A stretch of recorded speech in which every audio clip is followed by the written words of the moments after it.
안녕하세요. 안녕하세요. 네, 반갑습니다. 주말은 잘 보내셨어요? 예. 자, 오늘 이제 7주차인데 지난주에 우리가 점유 취득시효 하다가 말았어요. 우리가 지난주에 봤던 건 점유 취득시의 주체, 그리고 이제 기본적으로 대상, 효과까지 봤었고, 오늘은 요건 들어갈 차례인데요. 교재 보시면 178쪽이죠. 요 요건 오늘 볼 부분인데, 점유취득시효는 우리가 본 것처럼 평온공연한 자주점유, 일단 소유의 의사가 있어야 되고 평온공연하게 몇 년을 점유한다고 했냐면 20년이에요. 그러면 여기서 이제 평온공연은 뭐 특별한 사정이 없는 한 대부분 다 인정이 돼요. 약간의 뭐 분쟁이 있었다 하더라도 그러한 사실만으로 평온공연이 상실된다고 할 수는 없다. 이게 이제 판례 입장. 그래서 우리가 웬만하면 평온하고 웬만하면 공연한 걸로 인정을 합니다. 그리고 이제 자주점유한다라고 했죠. 우리가 이제 봤던 건 소유의사가 있는 걸 자주점유라고 했는데, 그러면 이 경우에 자주점유를 어떻게 판단할 것이냐? 점유자의 내심의 의사에 따르는 거야? 객관적으로 판단하는 거야? 객관적이죠. 지난주에 공부했잖아요. 자주냐 타주냐는 점유자의 내심의 의사가 중요한 게 아니라 모든 사정을 종합해서 객관적으로 결정한다라고 했고, 근데 이제 분명하지 않다, 객관적으로 드러나지 않으면 그때는 뭘로 추정한다고 했냐면 자주로, 판명되지 않을 때는 자주로 추정된다. 그러니까 우리가 197조 1항에서 점유자는 일단 네 가지가 추정이 되잖아요. 네 가지. 그게 뭐였냐면 자주, 선의, 평온, 공연. 괜찮아요. 저 혼자 할게요. 자주, 선의, 평온. 뭐가 들어가면 틀린다고 했냐면 무과실 점유는 추정되지 않는다라고 했었어요. 그리고 평온 공연 점유도 평온 공연 점유의 계속도 추정된다라고 했고, 이때 점유라는 건 꼭 직접 점유뿐만 아니라 뭐도 들어간다고 했냐면 간접 점유도 들어간다라고 했어요. 그러니까 이제 점유하는 사람이 누구한테 임대해서 자기가 이제 직접 점유하지 않고 간접 점유하는 경우에도 20년 기간에 포함이 되는 거고요.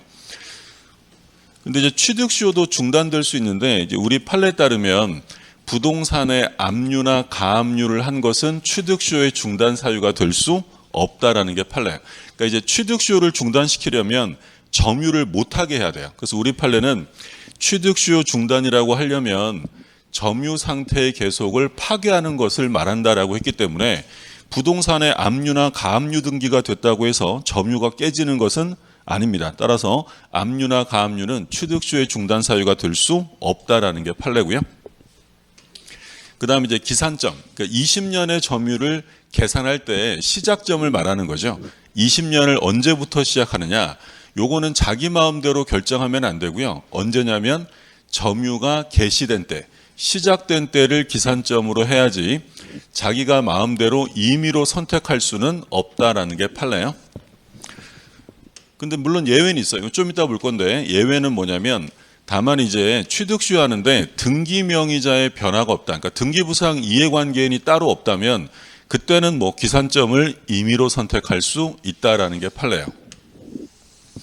그러니까 정리하면 기산점은 자기가 점유를 시작했을 때부터 20년으로 해야지 자기가 임의의 시점을 선택해서 20년으로 해서는 안 된다는 게 원칙이야. 근데 이제 등기부상 누가 이해관계인이 없다라고 하면 그때는 임의로 선택해서 20년만 완성하면 된다라는 거고요.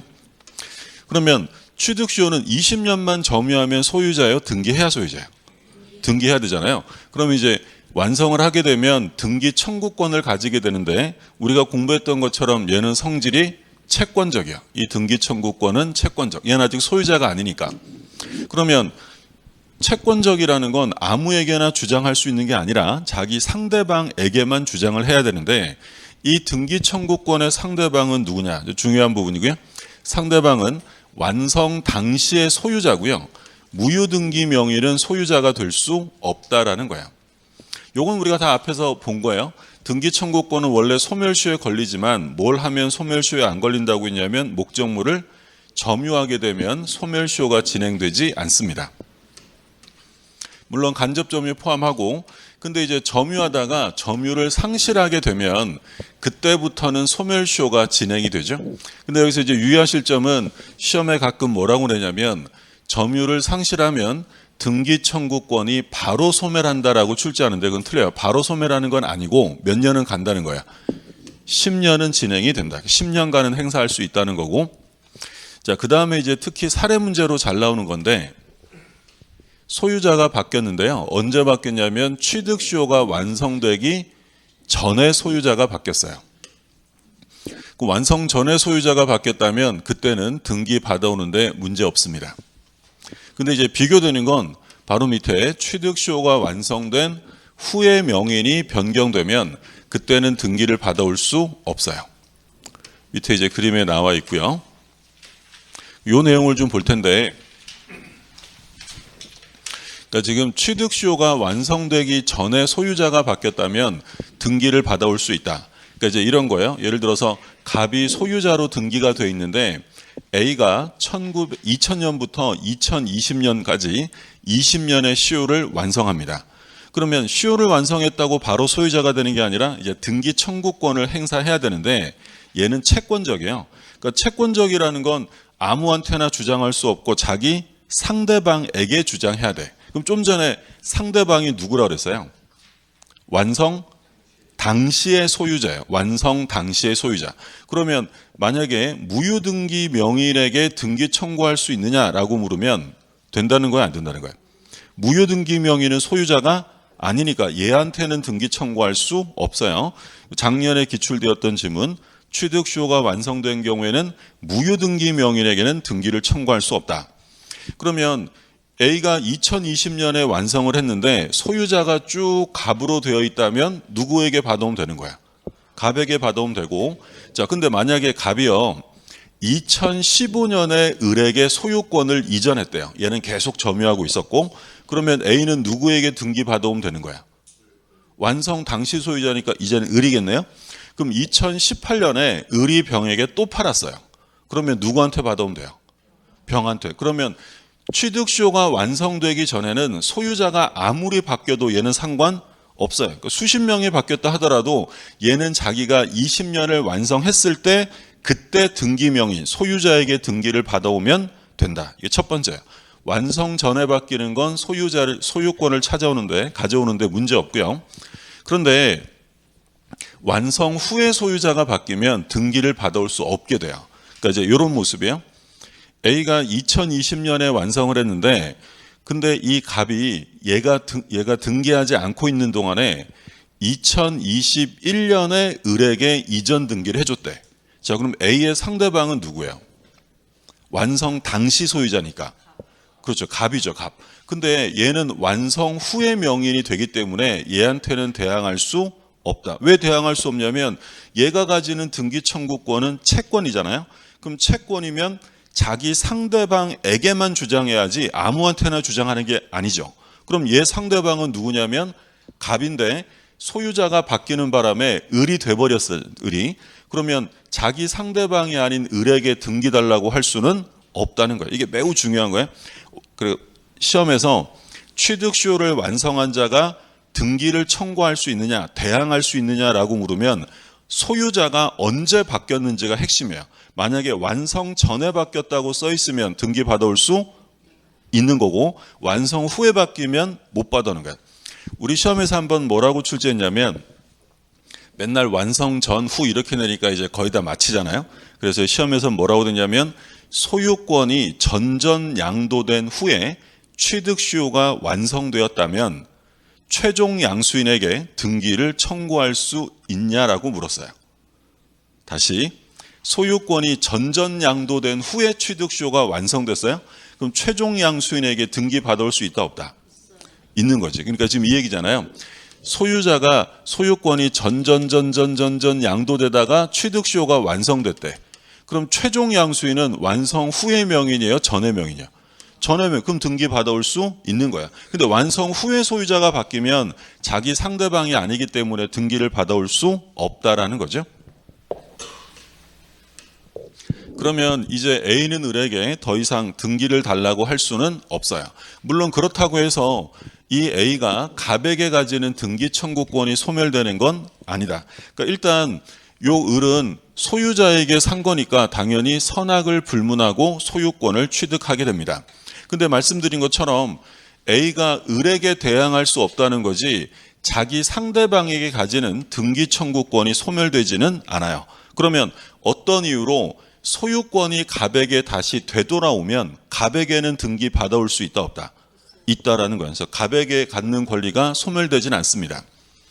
그러면 을은 소유자에게 샀으니까 선악을 불문하고 취득하는데 만약에 요 을이라는 사람이 A의 취득수요 완성 사실을 알면서 적극 가담했대요. 꼬드겼대. 자, 적극 가담 나오면 뭐였어요? 무효. 우리 언제 본 거죠? 이거 적극 가담? 이중매매.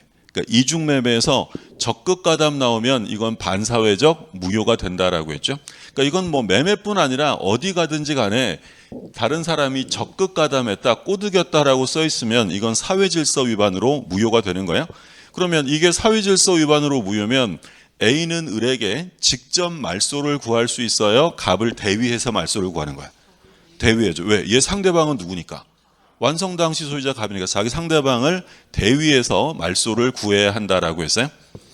자, 그러면 A가 을에게 등기를 받아올 수 없는데 우리 판례는 뭐라고 하냐면 완성 후에 소유자가 바뀌면 이때를 새로운 기산점으로 인정해 주겠다라고 합니다. 그러면 이때부터 다시 몇 년이 지나면 돼요? 다시 20년이 지나면 그러면 다시 2차 취득쇼가 완성해요. 그러니까 우리 판례는 요거를 1차 취득쇼다라고 부르고 얘를 2차 취득쇼라고 불러요. 그럼 만약에 2차 취득쇼가 진행되던 도중에 예를 들어서 17년 되는 해 병으로 소유자가 바뀌었대. 그러면 2차 취득쇼가 완성되면 병에게 등기 받아올 수 있다는 거야, 없다는 거야? 있다는 거지. 그러니까 우리 판례의 결론은 1차 취득쇼든 2차 취득쇼든 언제 바뀌는 건 상관없다. 완성 전에. 기간 중에 바뀌면 상관없어요. 근데 만약에 2차 취득쇼가 완성되고 바뀌면 걔한테는 대항할 수 없죠. 그럼 어떻게 해 또? 또 20년 있죠. 오래 살면 되는 거였죠. 오래 계속 버티는 거죠. 그러면 등기 받아올 수 있다라는 거예요. 근데 이제 그거는 먼 훗날의 얘기고 지금 현재는 등기를 받아올 수가 없는 상황이에요. 지금은 얘한테 등기를 못 받아와. 그럼 이제 A가요, 갑한테 아니 등기를 놔줬어야지 그거 팔아먹으면 어떡해, 손해배상해 라고 청구할 수 있는지가 문제예요. 그럼 우리 이제 민법상 손해배상의 가장 기본적인 두 가지는 채무불이행과 불법행위가 있어요. 차이점은 뭐예요? 채무불이행은 불법행위의 특수관계다라고 얘기를 하는데 당사자 사이에 계약상의 채권 채무가 있으면 그건 뭐가 되냐면 채무불이행. 계약관계가 없으면 불법행위가 되는 거예요. 그러니까 예를 들어서 제가 수업 끝나고 집에 가다가 어떤 차가 횡단보도 건너는데 저를 다치게 했어요. 저를 받았어. 그럼 받친 제가 일어나가지고 운전자한테 아저씨 채무불이행 손해배상 하세요. 이러면 돼, 안 돼? 왜 안 돼요? 그죠? 그 운전자랑 저랑 아무런 계약상의 채권 채무 관계가 없는 거야. 그러면 그때는 채무불이행이 아니라 뭐라 그래야 돼? 불법행위예요? 그럼 만약에 매매 계약을 했는데 매수인이 약속한 날에 중도금을 안 줘요. 그럼 그건 불법행위 손해배상이에요? 채무불이행 손해배상이에요? 그건 채무불이행이죠. 그러면 이 A가 취득수요를 완성했는데 요 을에게 등기를 넘기는 바람에 만약에 손해가 있었다면 이 갑에게 채무불이행 손해배상이겠어요? 불법행위예요. 얘랑 무슨 계약한 게 있다 없다? 없죠. 취득수요를 완성하지 계약한 게 없잖아요. 그럼 여기서 채무불이행이란 말 써 있으면 무조건 틀리는 거야. 뭐라고 해야 돼? 불법행위 손해배상이고. 그러니까 우리 시험에서는 뭐라고도 출제했냐면 A는 취득수요를 완성하면 갑과 계약상의 채권 채무 관계가 발생한다. 이런 표현을 썼어요. OX. 얘랑은 계약한 적은 없어요. 계약상의 채권 채무가 없으니 채무불이행이란 말 쓰면 무조건 틀리고 그때는 불법행위 손해배상이에요. 그럼 여러분 한번 생각해 보세요. 여러분이 이제 갑인데 내 땅을 팔았어요. 근데 어서 처음 보는 사람이 와가지고 막 화내면서 손해배상 하래. 그럼 손해배상 할까 안 할까? 당연히 안 하죠. 이게 원칙이에요. 근데 이제 어떤 경우가 있냐면 A가 취득수요를 완성하고 등기 주세요라고 등기를 청구했더니 얘 주기 싫어서 팔았대. 자, 그러면 이 갑은 취득수요 완성 사실을 알면서도 판 거죠. 이런 경우에는 불법행위 손해배상 책임을 진다라는 게 판례예요. 그러면 손해배상 물어보면 뭘 꼭 확인하셔야 되냐면 얘가 이 부동산을 팔 때 수요 완성 사실을 알고 팔았느냐 모르고 팔았느냐가 핵심이에요. 그래서 만약에 알면서도 팔았다면 그때는 손해배상 청구할 수 있다라는 게 판례예요. 얘도 자주 출제되고 이번 시험에도 또 나왔고요. 그러니까 이것도 이제 맨날 알았느냐 몰랐느냐 가지고 출제하니까 다른 시험에서 한번 뭐라고 출제했냐면 갑이 부동산을 처분하자 A는 즉시 취득수요 완성 사실을 알리고 손해배상을 청구하였다라고 출제했어요. 갑이 처분하니까 A가 즉시 내가 수요 완성했어 라는 걸 알리고 손해배상을 청구했다. 손해배상 받을 수 있다 없다? 없다는 거죠. 얘가 처분하고 즉시 알렸다는 건 이 사람이 팔 때 완성 사실을 알고 판 거예요? 모르고 판 거예요? 모르고 팔아죠. 그러면 손해배상 청구할 수 없어요. 중요하고. 자, 두 번째는 이제 어떤 문제가 있냐면 A가 취득수요를 완성을 했는데 등기를 받아오기 전에 이 땅이 국가에 의해서 강제로 수용됩니다.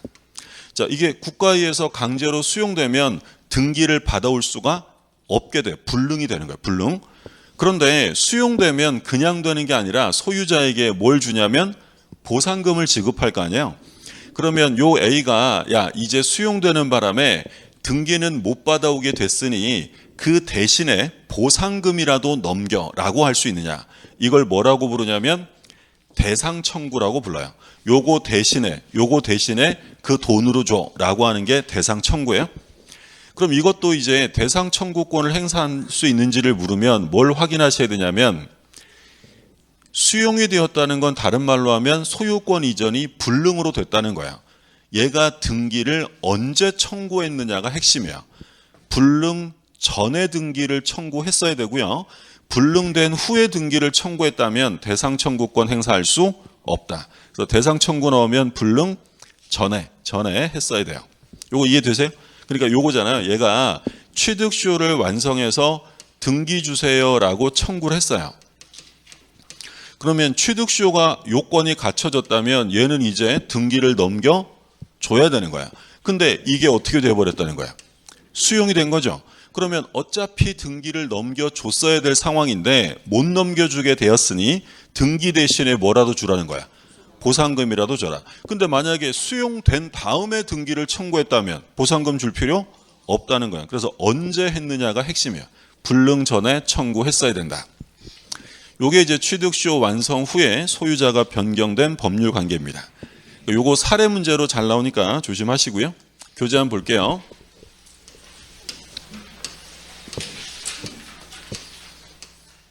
그러면 아까 여기서 기산점 얘기할 때 기산점은 언제가 되는 게 원칙이라고 했냐면 점유 개시시고요. 임의로 선택해서는 안 된다라고 했어요. 그러니까 이제 이런 거지. 예를 들어서 갑이라는 사람이 이제 등기가 돼 있단 말이에요. 근데 요 A가 2000년부터 2020년까지 시효를 완성했어요. A가. 그럼 기산점은 언제가 돼야 된다는 거예요?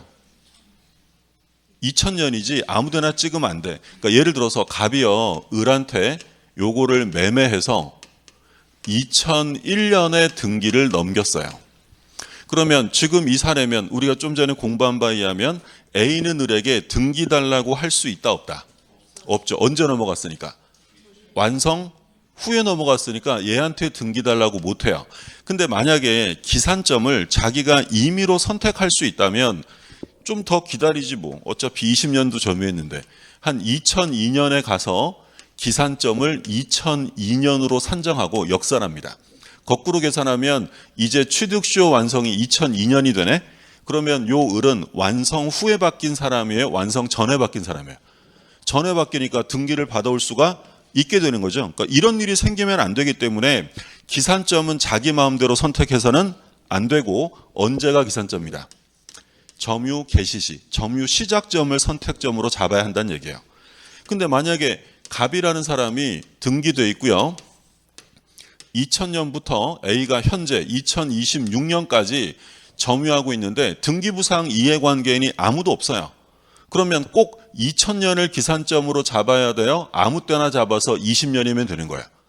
누가 피해보는 사람 없으니까 이때는 임의로 선택할 수 있다라는 거야. 근데 지금 보시는 것처럼 등기부상 명의인 변경이 있었다면 임의 선택을 해서는 안 돼. 그때는 원칙이 뭐다? 점유 개시시가 기산점이에요. 그래서 그 얘기 지금 얘기한 거고요. 자, 등기 청구권의 성질 말씀드린 내용이고, 완성 전에 소유자가 바뀌었다. 좀 전에 봤던 그림이죠. 등기 받아올 수 있고요. 취득시효 완성 전에 명의인이 변경된 것은 취득시효 중단이랑 상관없습니다. 근데 완성 후에 바뀌면 이때는 등기를 받아올 수 없어요. 완성 후에 바뀌면 등기 청구할 수 없다라고 했고, 자, 좀 전에 보셨던 그림이에요. 20년에 완성이 됐는데 21년에 등기가 넘어갔대. 그러면 등기 못 받아오는데 21년 완성 후에 명의인이 바뀌면 그때를 뭘로 인정한다고요? 새로운 기산점. 명의인이 변경된 21년을 새로운 기산점으로 삼을 수 있어요. 그럼 이때부터 다시 2차 취득시효가 개시가 되는 거예요. 그러면 2차 취득시효가 개시됐는데 시효기간 경과 전에 소유자가 변경됐어요. 그러면 2차 취득시효 완성 후에 바뀐 거예요? 기간 중에 바뀐 거예요? 기간 중에. 그건 상관없어요. 그런 경우에는 시효 취득 주장할 수 있습니다. 그 다음에 동그라미 B번. 여기서 이제 보시면 완성 후에 소유자가 바뀌었는데 그 사람이 둘째 줄 마지막에 부동산을 취득한 제3자가 소유자의 그런 불법행위에 뭐 했다고 써 있어요? 적극, 키워드죠. 적극가담. 적극가담이란 말 써 있으면 이건 무조건 사회질서 위반으로 무효가 돼요.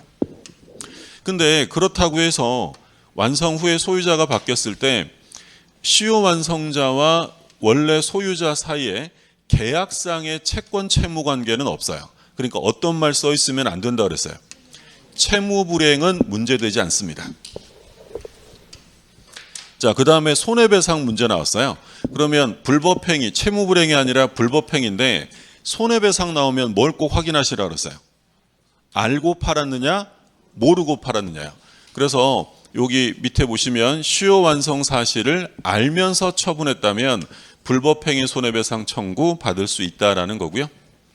그리고 동그라미 D번에 보시면 갑이 을에게 등기를 이전해 준 경우에 A가 을에게 대항할 수 없다고 해서 A가 갑에게 가지던 등기 청구권이 소멸되는 건 아니다라고 해서, 그러니까 자기 상대방에 대한 등기 청구권은 여전히 있는 거죠. 따라서 어떤 사유로 소유권이 갑에게 복귀되면 A는 갑에게는 등기를 받아올 수 있다. 갑에 대한 권리는 여전히 존재하는 거고요. 그 다음에 토지가 수용되어서 소유권 이전 등기가 불능이 되었다. 그러면 불능이 되면 이제 땅은 못 받아오는 거네요. 그럼 뭘 받아와야 돼?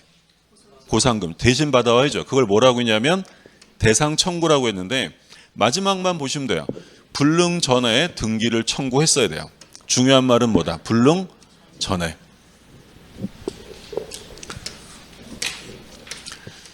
자, 그럼 이제 중요한 개념들을 다 봤는데 이제 조금 이제 어려운 내용들을 볼 거예요. 물론 지금까지도 쉽진 않았지. 근데 이제 조금 더 어려운 내용이야. 그러니까 뭘 볼 거냐면, 그러니까 이런 거예요. 완성이 된 후에 소유자가 바뀌면 등기를 못 받아온다 그랬어요. 근데 이제 문제는 완성 후에 등기부상 명의자는 바뀌었는데 실제로 소유권은 여전히 갑에게 있대. 예를 들어서 취득시효가 완성된 다음에 갑이 을에게 진짜 매매를 한 게 아니라 둘이 짜고 가장 매매했대요. 그럼 등기부상으로는 완성 후에 소유자가 바뀐 거지만 실제로는 바뀐 거야, 안 바뀐 거야? 안 바뀌고 그럼 등기 받아올 수 있는 거죠. 또는 취득시효가 완성된 후에 갑이 자기 부동산을 을에게 명의신탁을 했대요. 자, 명의신탁으로 등기를 넘기면 소유권이 완전히 넘어간 거예요? 소유권은 갑에게 있을까? 갑에게 있죠. 그럼 실제로 소유자가 바뀐 건 아니니까 등기 받아올 수 있는 거야. 그럼 지금부터 뭘 잘 보셔야 되냐면 이게 진짜로 완성 후에 소유자가 바뀐 거냐 아니냐를 구별하면 돼요. 자, 그러면 첫 번째 판례. 자, 이게 미등기 부동산이에요. 등기가 안 돼 있는 부동산인데 여기에 대해서 을이 취득시효를 완성합니다. 그럼 미등기 부동산이면 20년 점유만 하면 소유자요? 등기해야 돼.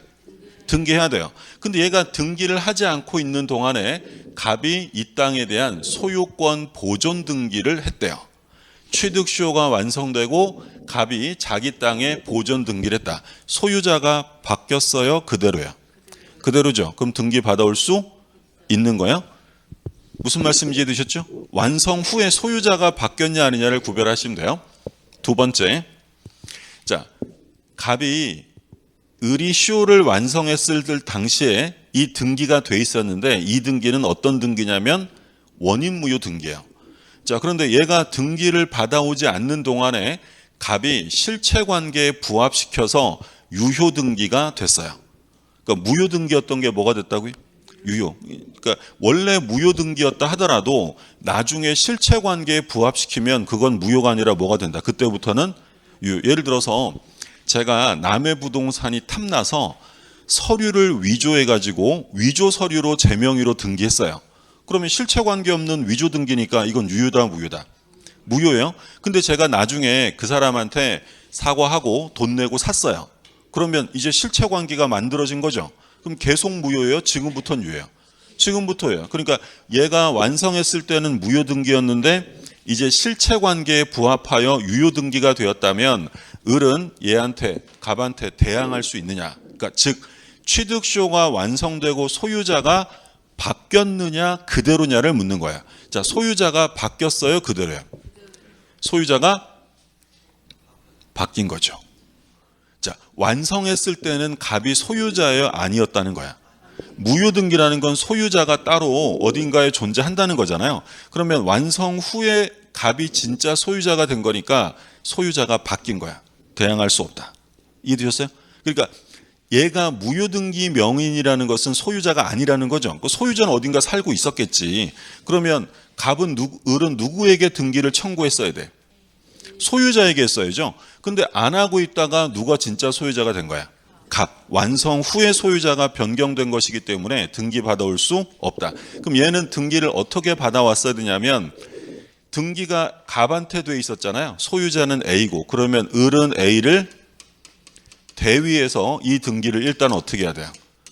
말소시키고 그리고 A에게서 받아왔었어야 돼요. 근데 그러지 않고 있는 동안에 진짜 소유자가 바뀌었기 때문에 등기 받아올 수 없다라는 게 판례고, 자, 갑이요 부동산의 소유자로 돼 있는데 병이 취득시효를 완성했어요. 근데 이제 갑에게 등기를 받아와야 되는데 안 받아오는 동안에 갑이 을에게 유효한 명의 신탁을 해서 소유권이 수탁자에게 넘어갔어요. 그러니까 이제 갑을 뭐라고 불러요?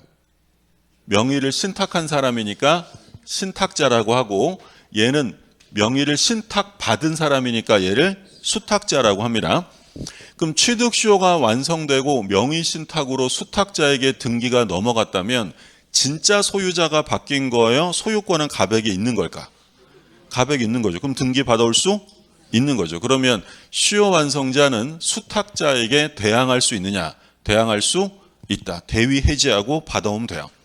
그러면 이 수탁자는 요 시효 완성자에게 야, 내가 새로운 소유자니까 너 나가라고 방해 배제를 구할 수 있나요? 라고 물으면 할 수 없죠. 얘는 그럴 권리가 없는 사람이에요. 만약에 얘가 방해 배제를 구하면 얘는 얼마든지 이를 저지시킬 수 있다라는 게 판례예요. 첫 번째 그림.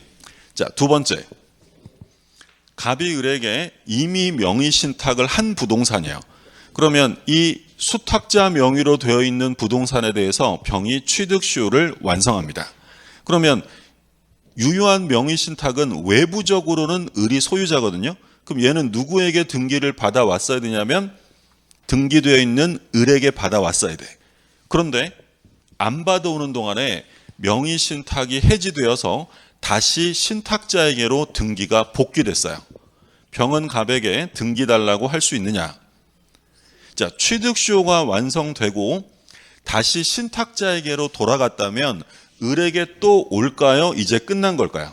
끝났지. 그러면 완성 후에 처분권자가 달라진 것이기 때문에 이때는 등기 달라고 할 수 없다라는 거야. 그러니까 이 판례랑 이 판례가 비교가 돼야 돼요. 취득수요가 완성되고 명의신탁이 되었다면 소유권이 완전히 넘어간 거여 돌아올 거야. 돌아올 거지. 그러니까 실제로 소유자가 바뀐 게 아니라는 거야. 근데 취득수요가 완성되고 명의신탁이 해지되어서 진짜 명의인이었던 갑이 소유권 등기를 받아가 버리면 을에게 다시 돌아올 법률 관계가 있는 거야? 끝난 거야? 끝난 거야. 그러면 등기 달라고 할 수 없다. 처분권자가 달라졌다라는 얘기예요. 구별되세요? 구별이 안 돼요? 안 되면 어떻게? 외워야지. 그렇죠? 시험엔 잘 나오기 때문에. 그러니까 이제 사실 이게 이해가 되셨어도요. 그러니까 우리 시험이라는 건 어쩔 수 없이 시간 내에 푸는 게 중요하잖아요. 그러니까 빨리 푸셔야 되니까. 그러니까 이제 보통 그러지. 민법은 이해 과목이다라고 이제 민법 선생님들 얘기하시잖아요. 그럼 민법은 안 외워도 돼요? 그렇죠? 암기는 시험에 대한 최소한의 예의고요. 암기가 안 되고는 시험을 볼 수 없는 거예요. 그러니까 일단 이해를 하셨으면 이해로서 쉽게 풀 수 있는 것도 있지만 빠르게 풀려면 암기하실 수 있는 게 하실 수 있으면 하는 게 좋은데, 그러니까 이 첫 번째 사례는 취득수요 완성자와 수탁자의 싸움이에요. 그러면 취득수요 완성자랑 보니까 명의를 신탁받은 애랑 싸우고 있대. 그럼 무조건 누구와 이긴다고 생각하시면 돼요? 수요 완성자가 이긴다고 생각하시면 돼요. 그리고 두 번째 보니까 취득수요 완성자랑 명의 신탁자랑 싸우고 있네. 그럼 무조건 그냥 누가 이긴다고 생각하시면 돼요? 무조건 신탁자가 이긴다고 생각하시면 돼요. 그러니까 조금 전에 이렇게 되는 이유에 대해서 설명을 드렸는데 시험에서는 뭐 명의 신탁된 부동산을 수요 완성하고 이렇게 나올 거 아니야? 그럼 마지막에 신탁자와 완성자의 다툼이냐 아니면 수탁자와 완성자의 다툼이냐를 보시고 이렇게 정리하시면 돼요. 그러면 우리 통장호의 표시할 때 파산관제인 봤던 거 혹시 기억나세요? 파산관제인은 제3자다 아니다? 제3자, 제일 중요한 제3자였죠. 그럼 예를 들어서 제가 취득수요를 완성했는데 그 사람이 파산한 거야. 그리고 파산관제인이 나타났다면 저는 파산관제인에게 등기 청구할 수 있다 없다? 파산관제인은 파산자와 동일인이에요? 별개요? 별개죠. 그러면 그 사람에게 달라고 할 수 없다라는 게 결론이에요. 자, 1번 판례 보면 취득수요 완성 후에 미등기 부동산의 보존 등기가 됐다. 소유자 바뀐 게 아니죠. 그러면 주장할 수 있고요. 그 다음에 2번에 취득수요가 완성된 후에 명의신탁이 되었다라는 거야. 그러면 등기가 지금 완성 후에 누구한테 넘어갔다는 거야? 수탁자한테 넘어간 거죠. 이 제3자가 이제 수탁자인데 이 수탁자가 소유자로서의 권리를 행사하면 수요 완성자, 점유자는 이를 저지할 수 있다. 그러니까 수탁자랑 수요 완성자가 싸우면 누가 이긴다고 했냐면 수요 완성자고, 완성 후에 명의신탁이 해지되었다면 누구한테 등기가 갔다는 거야? 신탁자랑 수탁자 중에서 신탁자에 간 거죠. 그러면 마지막에 명의신탁자는 수요 완성 후에 소유권을 취득한 자에 해당하여 그에게 취득 수요를 주장할 수 없다. 요 그가 이제 신탁자잖아요. 신탁자에게 주장할 수 없다. 신탁자와 수탁자와 구별하시라는 얘기고요. 자, 그리고 취득 수요 완성 후 등기 전에 파산했대요. 그럼 파산 관제인 나온다 그랬죠. 그러면 여기 마지막에 둘째 줄 마지막에 파산 관제인을 상대로 등기를 청구할 수 없다. 파산관제인도 제3자, 새로운 권리자로 보는 거고요. 그 다음에 5번. 원인무효 등기 당시에 수요를 완성했는데 무효 명인이 실체관계에 부합시켰어요. 소유자가 그대로인 거예요? 달라진 거야? 달라졌다고 했죠? 그러면 얘한테 취득수요 주장할 수 없다. 그래서 소유자가 바뀐 거냐 아니냐를 구별하시라는 거고요. 자, 다 보셨습니다. 요건 지난주에 다 봤던 거죠? 여러분 책에도 막 줄이 거져 있죠? 누가 근거야 이러지 마시고 자, 다 본 거예요. 등기부 취득수도 다 봤던 거고, 그럼 이제 뭘 볼 거냐면 요건 이제 일단 우리가 가볍게 첫 시간에 본 건데 무주물 선점이 있었어요. 무주물 선점. 주인 없는 물건을 먼저 찜하면, 점유하면 소유권을 취득할 수 있다고 했는데, 무주의 부동산도 선점할 수 있어요? 동산만 돼? 동산. 무주의 부동산은 누구 거야? 국가 거예요. 근데 우리가 뭐 할 때 봤냐면 자주점유할 때 봤어요. 그러니까 우리가 민법상 자주점유, 소유의 의사를 요구하는 것은 딱 세 군데였어요. 제일 중요한 게 좀 전에 우리 뭐 봤죠? 소유의 의사가 필요한 것. 좀 전에 취득쇼 하려면 소유의 의사로 평온공연하게 20년 점유해야 되잖아요. 그리고 두 번째 본 게 요 무주물 선점. 주인 없는 물건을 선점할 때 보세요. 무주의 동산을 소유의 의사로 점유한 사람은 소유권을 취득한다라고 돼 있어요. 그리고 또 소유의사, 자주점유가 또 필요한 게 뭐가 있었냐면 점유자 회복자 관계 있었죠. 현존이익배상이냐 전부배상이냐. 이때 전부배상이 아닌 현존이익만 배상하면 되는 사람은 선이면 충분해요? 소유의사가 있어야 돼. 선이면서 어떤 점유? 자주, 선자 이랬죠. 선자 씨만 현존이익 배상. 딱 세 군데요. 자, 무주의 부동산은 선점 못합니다. 국유로 하는 거고요. 유실물 습득. 유실물은 법률에 정한 바에 의해서 공고하고요. 6개월 내에 소유자가 권리를 주장하지 아니하면 습득자가 소유권을 취득한다. 이걸 이제 우리가 유실물 습득이다라고 불렀죠. 첫 시간에 우리 원시 취득하면서 본 거죠. 유실물은 소유자가 있는 거야 없는 거야? 유실물은 누가 잃어버린 거지 무주물이 아니잖아요. 그래서 우리 그런 얘기 했었잖아요. 그러니까 우리 수업 끝나고 나가시는데 이 건물 앞에 이게 좋아 보이는 이 가방이 있어요. 안에 뭐 좋은 것도 들었고 그 주우면 어떻게 하신다 그랬어요? 그렇죠. 그 얘기 했었잖아요. 일단 자기가 가지면 돼 안 돼? 안 돼. 형사 처벌입니다. 점유이탈물 횡령죄고요. 경찰서에 갖다 줘야 돼. 그럼 경찰서에서 유실물법에 의한 공고를 합니다. 소유자 나타나라고. 그리고 몇 달 안에 6개월 안에 소유자가 나타나면 당연히 소유자가 돌려받는 거죠. 대신 이제 주운 사람은 그 가액의 100분의 5에서 100분의 20의 보상을 받을 수 있어요. 그런데 6개월 안에 소유자가 안 나타나면 그때는 주운 사람이 소유권을 취득하는데 그걸 뭐라고 불러요? 유실물 습득. 이때 이제 조심하시라고 한 건 몇 개월이다? 6개월. 여기 이제 뭐라고 써 있으면 틀리냐면 1년이라고 써 있으면 틀려요. 그러니까 원래는 이게 1년이었는데 법을 6개월로 개정했어요. 개정한 이유는 과학기술의 발전이다라고 했어요. 그러니까 이제 입법 취지에 뭐라고 돼 있냐면 이제 과학기술이 발전돼서 이 잃어버린 물건 주인 찾아주는 건 얼마면 충분하다는 거야. 6개월. 이제 1년이라는 거 써 있으면 틀리니까 조심하시고. 근데 매장물 발견은 여전히 1년이에요. 매장물은 똑같아요.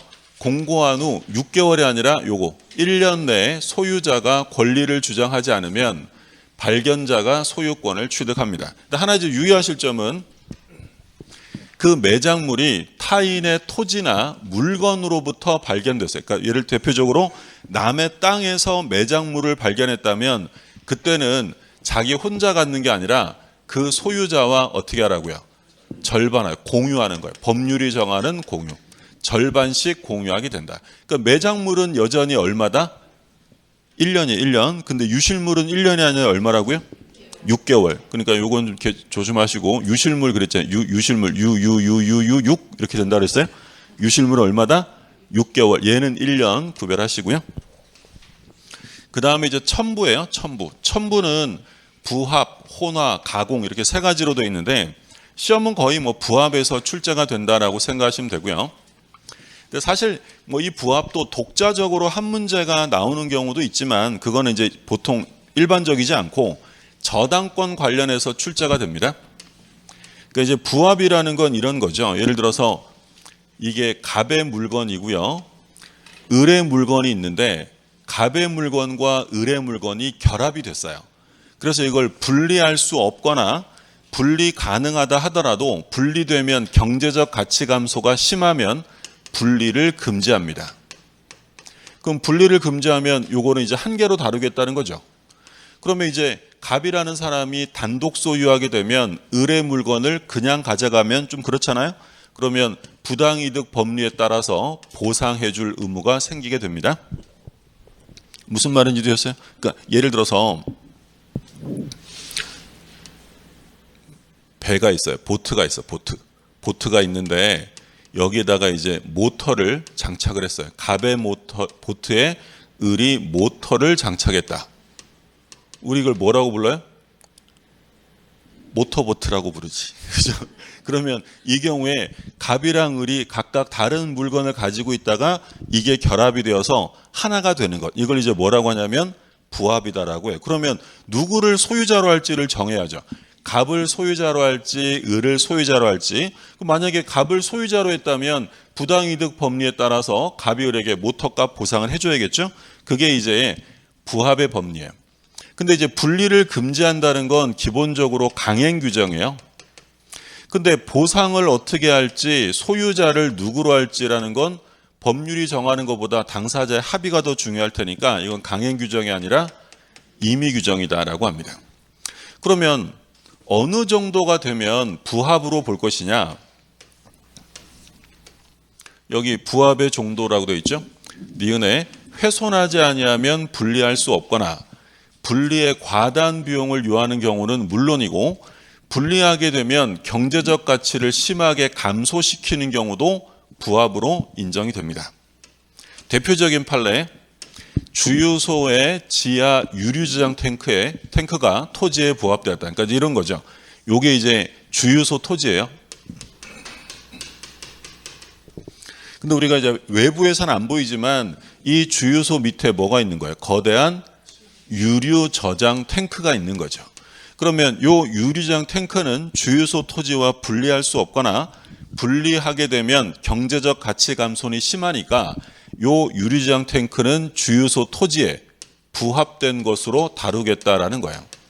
그러면 이 경우에 주유소 토지가 팔리면 모두 같이 가는 거야. 탱크도 같이 가는 거야. 그러면 여기 요 탱크 위에 외부에서 오면 뭐가 보여요? 주유기가 이렇게 설치되어 있을 거 아니에요? 이렇게 총 달린 주유기. 근데 이제 우리 판례는 이 주유기는 주유소의 토지에 부합되지 않고요. 얘는 주유소의 종물이다라고 얘기를 합니다. 요게 주물이면 주유기는 종물이 아니라 부합물이 아니라 뭘로 본다고요? 종물. 주유기. 차이점 뭐냐면 그러니까 이제 우리 시험 범위는 아니에요. 시험 범위는 아니니까 세부적인 요건을 알 필요는 없는데 저당권에서 계속 종물 얘기가 나오니까 개념만 잠깐 보고 가면 우리 민법은 종물이란 주물의 상용에 공하는 물건을 말한다라고 해요. 그러니까 주물의 사용에 편익에 제공되는 물건을 종물이다라고 불러요. 근데 종물은 부합물과 다른 점은 얘는 반드시 독립성이 있어야 돼요. 독립성이 없고 토지의 일부가 돼버리면 그건 뭐라고 불러요? 종물이 아니라 부합물이 되는 거예요. 그리고 종물은 주물과 직접적인 관련성이 있을 때만 종물이다라고 부를 수 있어요. 그러니까 우리 판례 중에 뭐가 있었냐면 호텔이 있어요.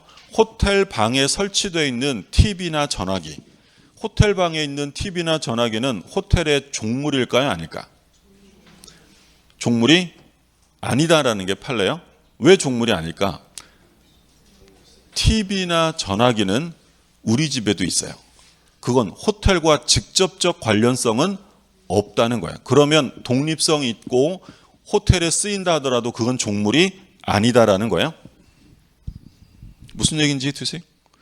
대표적인 건 뭐가 있냐면 횟집 건물이 있어요. 횟집 건물 옆에 조그마한 수족관 건물이 있었대. 그럼 그 수족관 건물은 횟집의 종물일까 아닐까? 종물이죠. 수족관 건물은 우리 집에 없잖아요. 그 횟집과 직접적 관련성이 있고 독립성이 있어야만 종물이야. 근데 어차피 주종의 관계니까 주유소 토지가 팔리면 주유기는 따라가요. 얘는 처분되지 않는 거야. 따라가는 거야. 주물 가면 종물 가는 거죠.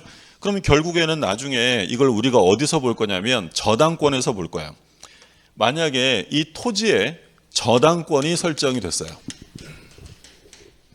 저당권의 효력은 부합물에 미친다 안 미친다? 미치는 거죠. 그러니까 이 토지를 경매 물건으로 낙찰받으면 토지뿐 아니라 모두 취득하는 거야. 탱크 취득하는 거고, 그러면 이 저당권의 효력은 주유기에 미친다 안 미친다? 미치는 거야. 주물에 설정되면 종물에도 미치는 거죠. 그러니까 이 토지 경락받으면 모두 취득하는 거야. 주유기도 취득하게 된다라는 얘기죠. 그래서 이 부합이 독자적인 한 문제로 나오기보다는 저당권의 효력과 관련해서 자주 출제가 돼요. 저당권이 설정되면 부합물 종물에 미치는 거고요. 저당권 설정 전에 부합 종물에만 미칠까요? 후에 설정된 것도 미칠까? 예를 들어 토지에 저당권이 설정되고 나중에 탱크가 설치됐대요. 그러면 이 저당권은 탱크에 안 미칠까? 그래도 미칠까? 그래도 미치는 거야.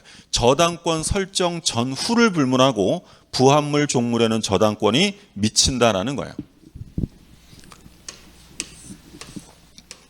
자, 법조문을 한번 볼게요. 256조. 부동산의 소유자는 그 부동산에 부합한 물건, 이거 동산인데 요 동산의 소유권을 취득한다. 그러니까 부동산에 동산이 붙으면 동산 소유자가 소유권을 취득하는 거예요? 부동산 소유자가 취득하는 거야? 동산 소유자일까? 부동산 소유자일까? 부동산 소유자. 근데 만약에 동산 가격이 더 비싸. 1억짜리 부동산에 2억짜리 동산이 부합이 됐어요. 누가 소유자가 될까? 그래도 부동산 소유자요. 그러니까 이게 시골에 있는 아주 싼 아파트에 예를 들어 시가 1억 아파트에 거기다가 예를 들어 이제 황금 욕조를 설치한 거야. 금값 겁나 비싸잖아요. 그 황금 욕조를 설치하면 그 욕조는 건물에 부합이 되잖아요. 황금 욕조 가격이 더 비싸. 그래도 누가 소유자야? 부동산 소유자가 소유권을 취득합니다. 자, 부합은 지금 기본적인 건 부동산의 동산의 부합이고요. 부동산끼리 부합이 될 수도 있고 동산끼리 부합이 될 수도 있어요. 근데 주로 이제 나오는 건 부동산의 동산의 부합인데 원칙은 누가 소유자가 된다? 부동산 소유자. 저 조심하실 점 가격이랑 상관없어요. 설령 동산이 더 비싸도 부동산 소유자 거고요. 근데 예외가 있죠. 권원자가 설치한 독립한 물건. 그러니까 정당한 권리를 가진 사람이 설치했고요. 그게 기존 건물과의 독립성이 있다면 그때는 부합되지 않습니다. 이때는 권원자 소유가 돼요. 그러니까 예를 들어서 갑이 소유자고요. 을이 이 건물을 임대차했어요. 그 임차인이 이 건물에 물건을 설치했대. 근데 이 설치한 게 독립성이 있을 수도 있고 없을 수도 있죠. 만약에 독립성이 있다면 누구 걸까? 그렇죠. 임차인 거겠지. 그러니까 예를 들어서 제가 이 건물을 임차해서요. 벽걸이 TV, 벽걸이 에어컨을 설치했어요. 독립성이 있죠. 탈부착이 용이하니까. 그러면 이건 건물주 거예요? 임차인 거야? 임차인 거야. 근데 제가 아무리 임차인이라 하더라도 천정에 합판을 교체했다든지 외부에 벽을 만들었다든지 건물의 구성 부분이 돼버렸대. 독립성이 없는 거죠. 그러면 이건 임차인 거예요? 건물 소유자 거야? 그래서 이건 건물에 부합된다라고 표현하는 거야. 그럼 말씀드린 것처럼 얘는 왜 공부하는 거냐면 기본적으로 저당권에서 제일 중요해요. 그럼 소유자가 만약에 돈 빌리고요. A한테 저당을 잡혔어요. 그럼 이 저당권의 효력이 임차인이 설치한 독립한 부분에 미칠까 안 미칠까?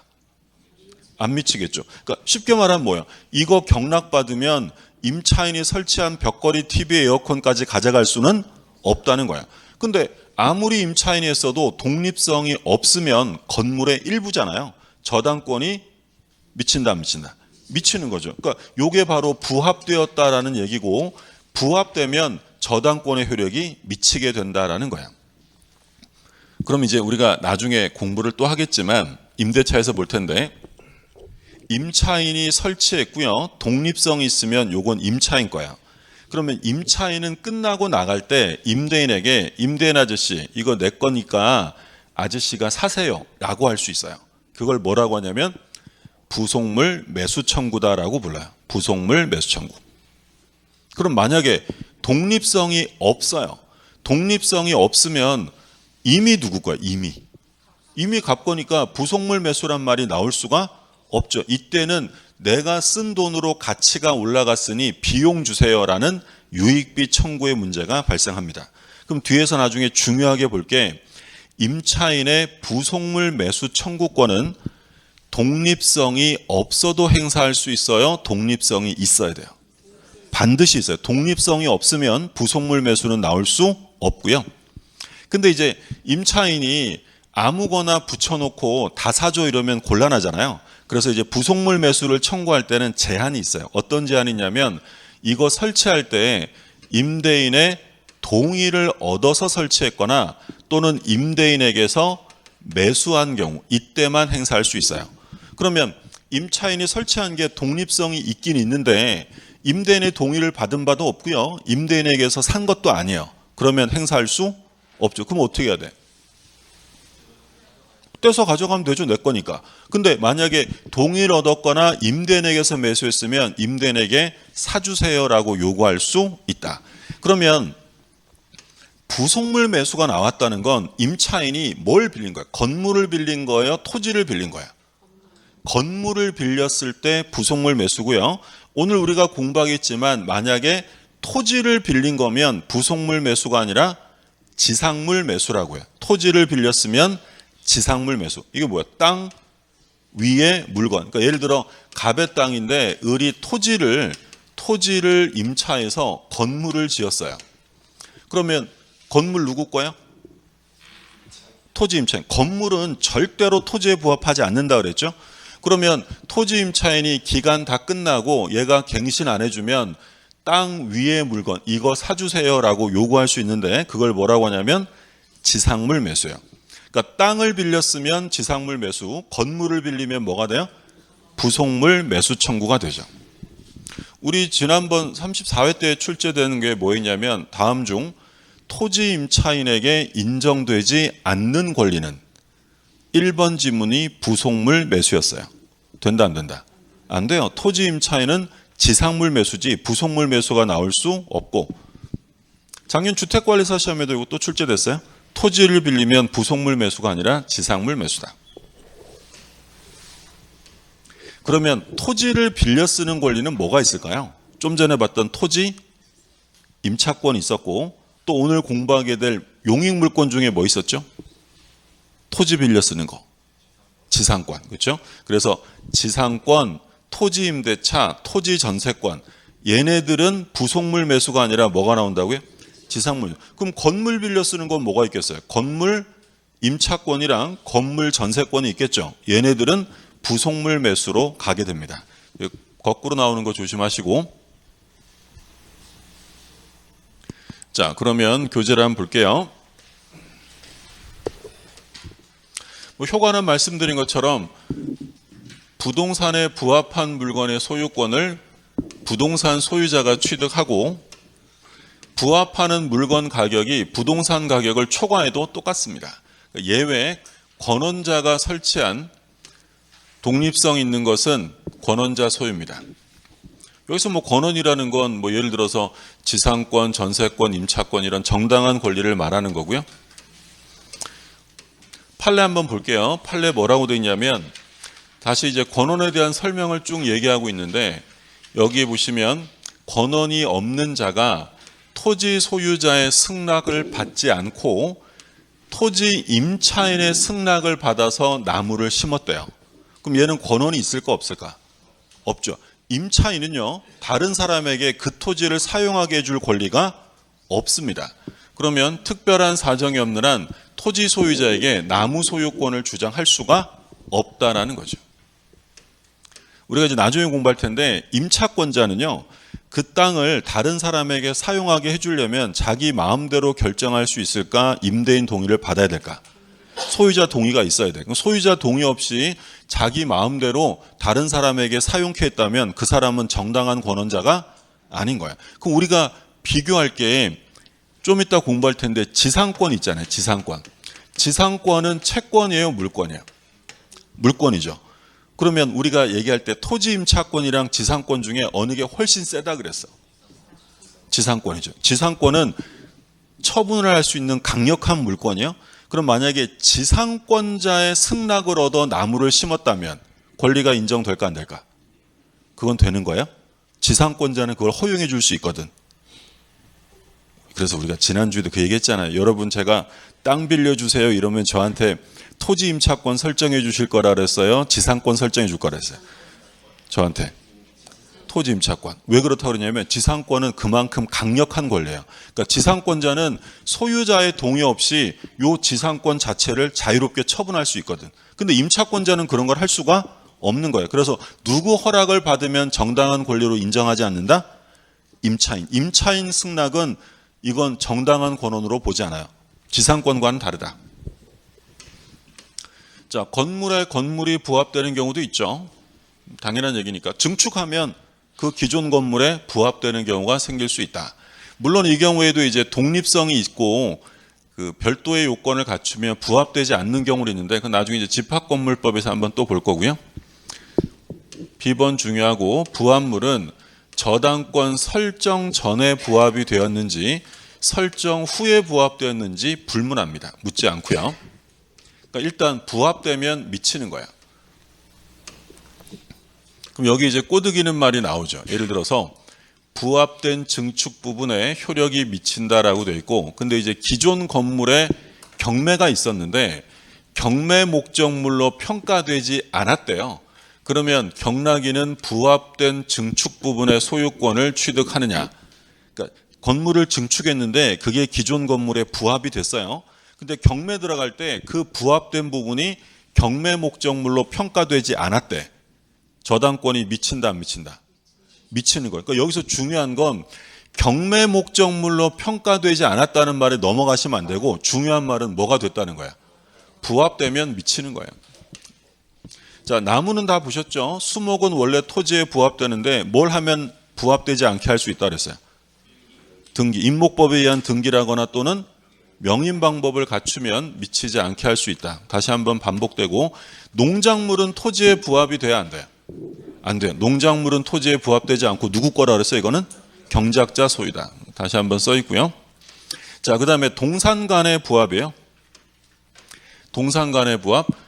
동산과 동산이 부합하여 훼손하지 아니하면 분리할 수 없거나 분리에 과다한 비용을 요할 때 그 합성물, 부합물의 소유권은 누구한테 있냐면 주된 동산 소유자가 소유권을 취득합니다. 그런데 부합한 동산의 주종을 구별할 수 없다면 그때는 부합 당시 가액 비율로 합성물을 공유하게 됩니다. 법률이 규정하는 공유죠. 그러니까 뭐 단순하게 얘기하면 이런 거예요. 예를 들어서 갑이라는 사람이 이 구리로 만든 링을 하나 가지고 있었는데 여기다가 을이 다이아몬드를 박았어요. 다이아를 박았대. 다이아. 자, 그러면 이거 우리 구리 반지라고 할까? 다이아 반지라고 할까? 다이아 반지. 그럼 누가 소유자라고요? 을이 소유자라고. 주된 동산. 동산이 부합되었을 때 주된 동산 소유자가 취득하는 게 원칙이에요. 근데 만약에 요 갑이 가지고 있던 링이 예를 들어 은으로 만든 거고요. 요 을은 다이아가 아니라 큐빅 박았대. 가격이 만약에 비슷하다고 쳐볼게요. 그럼 주종이 구별이 안 돼. 그럼 어떻게 하라고요? 공유하라고. 그러니까 예를 들어서 이게 5,000원이고 이게 4,000원이면 9분의 5와 9분의 4의 비율로 합성물을 공유하라라는 거야. 그래서 원칙은 공유다, 주된 동산 소유다. 주된 동산 소유. 근데 주종을 구별할 수 없으면 그때는 언제 가격이에요? 부합 당시 가액 비율로 합성물을 공유한다. 그 얘기예요. 그래서 동산과 동산의 부합, 원칙은 주된 동산 소유자, 구별이 안 되면 부합 당시 가액 비율로 합성물을 공유하도록 법률로 정합니다. 자, 그 다음에 혼화는 뭐 특별하게 보실 거 없고, 혼화는 건국 이래로 시험에 나온 적 없으니까 참고로 보시고, 그러니까 이 혼화는 부합과 같은 것으로 보면 돼요. 다만 차이점은 혼화는 융합물이에요. 섞이면 식별이 안 돼. 그러니까 좀 전에 우리 부합은 뭐예요? 큐빅이랑 예를 들어서 반지가 은이면 요거는 은이고 요건 큐빅이고 구리고 다이아고 식별이 되죠. 근데 혼화는 섞여버리면 식별이 안 되는 거예요. 예를 들어서 그 소주에다가 맥주를 부으면 어떻게 되죠? 소맥이 되죠. 그러면 어디서부터 어디까지가 소주고 맥주고 식별이 된다 안 된다? 안 되는 거예요. 옆집 참기름과 우리 집 참기름을 한 병에 부으면 구별이 되지 않아. 융합되는 거죠. 그러니까 이런 것들도 그냥 동산이기 때문에 똑같이 부합처럼 주된 동산 소유자가 취득하는 게 원칙. 가공 보실게요. 가공이라는 건 뭐야? 원재료에 노력을 기울여서 목적물을 변화시키는 걸 가공이라고 합니다. 그러면 누가 소유자냐라는 게 문제예요. 그러니까 예를 들어서 갑이라는 사람이 이제 통나무를 하나 가지고 있는데 친구 을이 놀러 왔어요. 갑이 잠만 자고 안 놀아주니까 을이 심심해서 이 통나무를 툭툭툭툭 조각해서 나무 인형을 만들었어요. 그러면 재료는 갑의 것이고 노력을 기울여 목적물을 변화시킨 가공자가 이제 인형을 만들었을 때 이 가공품의 소유권이 누구 거냐? 재료된 사람 거냐? 가공자 거냐? 이게 문제죠. 원칙은 누구 걸 것 같아? 원칙은 재료된 사람이 소유자예요. 재료주의 입각에서 자, 조문 잠깐 볼까요? 뭐라고 되어 있냐면 타인의 동산에 가공한 때는 물건의 소유권은 원재료 소유자에게 속합니다. 재료된 사람이 소유자예요. 근데 이제 예외적으로 그러나 가공으로 인한 가액의 증가가 원재료 가액보다 어떻대요? 현저히 다액이래. 그러면 가공자 소유로 합니다. 예외는 있다. 그러니까 예를 들어 요 을이요. 친구가 아니라 길 가던 유명한 예술가였대. 조각예술가. 조각예술가가 보고 통나무 보고 갑자기 필 받아가지고요. 두두둑 만들었대. 그럼 이건 단순한 나무 인형이 아니라 예술작품이죠. 원재료랑 가격차가 어떨까? 현저히 다이겠죠. 그럼 그때는 가공자 소유가 돼요. 그럼 가공자가 나무 인형만 가져가고 통나무 값은 안 줘도 돼요? 줘야 돼. 그럼 보상해줘요. 그럼 부당이득 법리에 따라 보상해줘야 된다. 만약에 지문에 원재료보다 가액 증가가 다액인 경우에는 가공자 소유로 한다라고 하면 OX. 틀려요. 그냥 다액이 아닙니다. 현저히 다액입니다. 현저히 다액. 현저히 다액. 한 30년 전에 한번 출제됐었고요. 참고로 보죠. 30년 전에 출제된 게 지금 바로 이 지문이었어요. 가액의 증가가 다액인 경우에는 가공자 소유로 한다. OX. 틀려요. 뭐가 들어가야 돼? 그냥 다액 안 되고요. 현저하게 다액일 때만 가공자 소유다. 그러니까 부합, 혼화, 가공 중에서 시험에 나오는 건 계속 부합이고요. 혼화는 시험에 나온 적이 없고 가공은 예전에 한 30년 전에 요거 가지고 한번 출제됐어요. 그러니까 부합 위주로 봐두시고요. 자, 여기까지 보셨고 소유권에 기한 물권적 청구는 우리가 점유권에 기한 거 보면서 같이 다 비교했던 거니까 읽어두시면 되겠고요.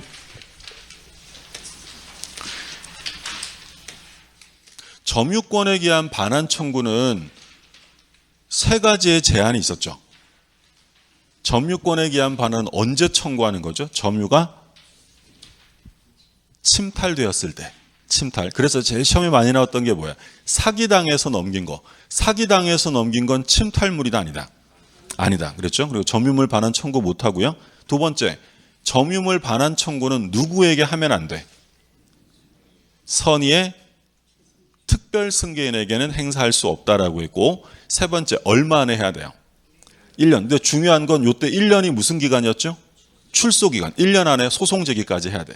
그래서 점유물 반환은 침탈 시에만 해야 되고 선의의 특별 승계인에게 못하고 1년 안에 해야 되는데 그때 이제 우리가 소유물 반환 비교해서 봤었죠.